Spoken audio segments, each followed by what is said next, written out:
Hello you beautiful people and welcome back to Let's Play Warhammer 40k Inquisitor Prophecy, where we play another planetary reclamation mission. This time it is a purge, clear the entire area of hostiles to complete the mission, and the enemy is a world bearer vanguard.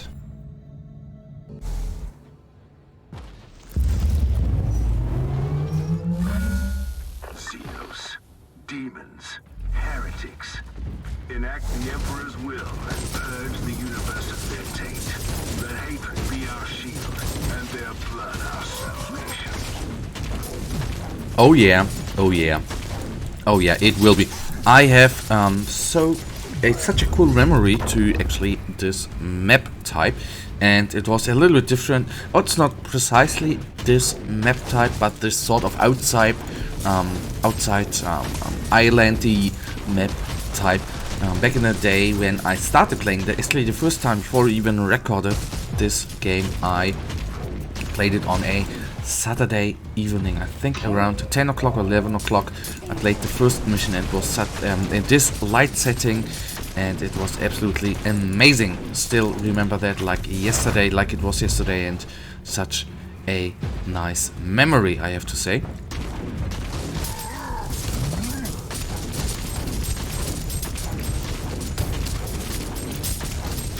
Come on, these champions are of course holding up a lot of, they soak up so much damage that is sometimes, well, you can't even think about this, how much such a power armor is actually saving, or how much damage it can take before you break through and kill the enemy. But I still do wonder why only the Black Legion actually has some sort of personal shielding. In case you don't know, there are certain Black Legion Space Marines which have a, in addition of course to their health bar, a little blue energy shield bar. And I'm wondering why the Black Legion is in the end the only legion employing these kind of marinas, and why the other traitor legions are not using that. And on the other hand, I don't even know that background wise. I know that of course certain champions characters in game have refractor fields or force fields around them to get a better saving, but okay, that is probably the thing. They are normal marines but have some sort of Rosarios or whatever you want to call the shieldings, which are in the tabletop game.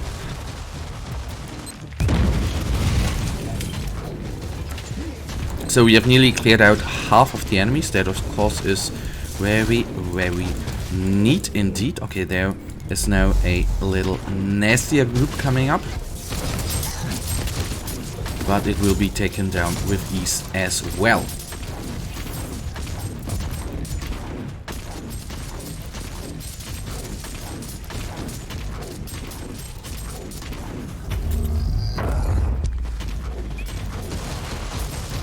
So we still need to go to the right in order to clear out the one tendril to the right there. Very, very nasty. This is of course for us a very, very bad situation. I spoke about that in one of the last episodes, that this was a very, very tight corner, which is sometimes very, very good for us. And now I can more precisely define why.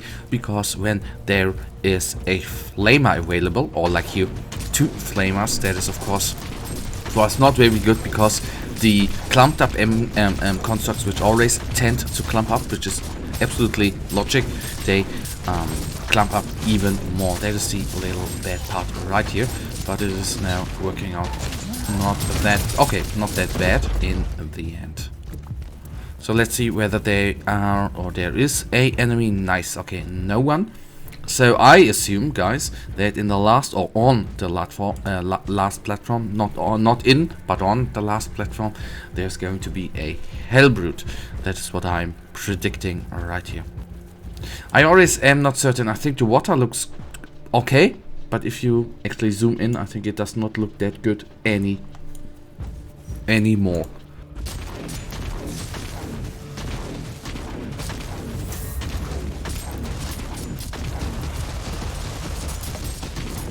Okay, raiders are down.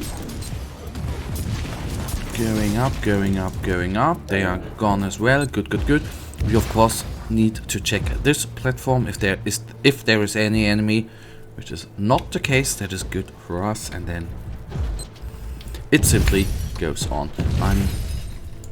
No need to resummon our little constructs. Ah, we have even a little sorcerer right here. Okay, now we definitely need some reinforcements. I would like to focus, of course, on the Heretics, since they are a thorn in the side of our constructs, even more than the actually more powerful sorcerer.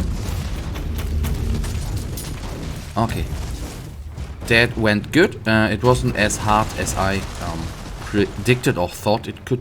Well, not could, but would be. But fair enough. Perseverance favors the bold. Give them more death. Yes, so only 17 enemies remain. That is very, very good. And they are actually not that clumped up. That is, I think, quite all right. The enemy density here down to 15, and the most, or the larger group, is going to be inside of this group. So down to 9. We even in process lost some constructs. Nice. And he's down, and then the Havoc will be taken out as well. Gone. Here's neat. So 5 enemies remain, and I predict a Hellbrute plus its champion bodyguard. That is my prediction right here. Oh, it is nice. So not the best spot to fight at, since we have of course now new Havocs here, and the Hellbrute of course has a built-in flamer as well, which is quite nasty. So focusing on this dude, and let our constructs a little bit in the end do the resummoning the big one. So he is down, opening up the chest already. You gave them death generously. My compliments. And we'll see us in a second in the next mission.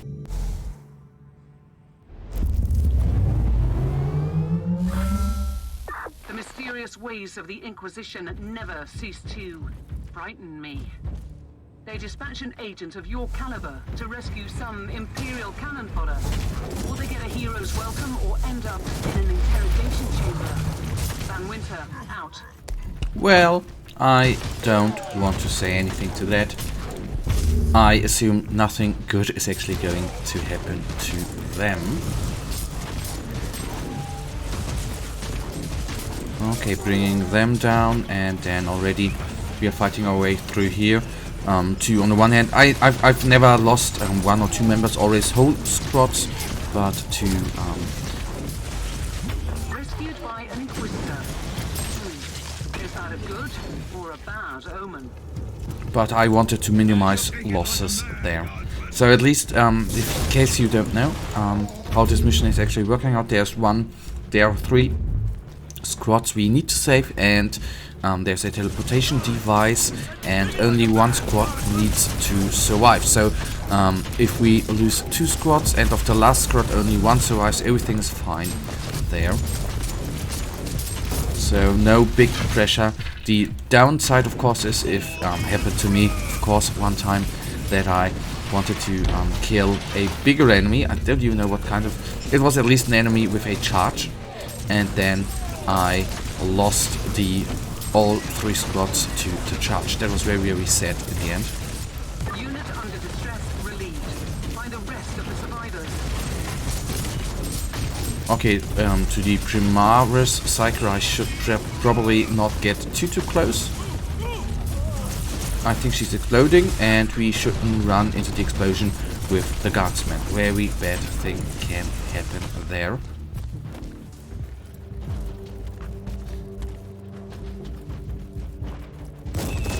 Okay, that is an insane group currently, because there are a lot of enforcers, and well, our little constructs are here on the attack on the right side, so we are actually being a little bit saved by our guardsmen right here. So, tank down 4 of them. I've never seen a group that large. If they smite us all, that might get very, very ugly for us. Yes, I've seen, for example, 4 reborn marauders or 5, but never Baldwins so clumped up. But there's a first time for everything, I assume.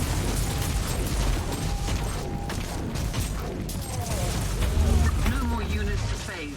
Go to the extraction zone. Will do, babe, will do, and we are nearly there. Okay, the flamers here, of course, are very, very nasty. Luckily, we are not in range, but on these tight ceilings there, it is very, very nasty to go upon. It is, of course, not hard to take it down, but it is nasty that they are at that location. So, Renegade Commander is down, which means the Tarantulas are down as well. And okay, the mine needs to be taken down. All of the mines need to be taken down. The floating mines. I don't want to let them hit our guardsmen. That would be very, very also nasty. So, of course, there are enemies right here. Why shouldn't they? So let's bring them down. Even more constructs right here. Guardsmen, please come. Rescue operation successful. Captain to teleportorium chamber. Engage. And that, guys, already brings us to the end of this episode. And you know it. I really, really thank you for watching. If you guys actually do have enjoyed this episode, then please, guys, give me a little thumbs up and subscribe. And hopefully I'll see you in the next episode. Until then, have a nice day. Stay frosty. Bye.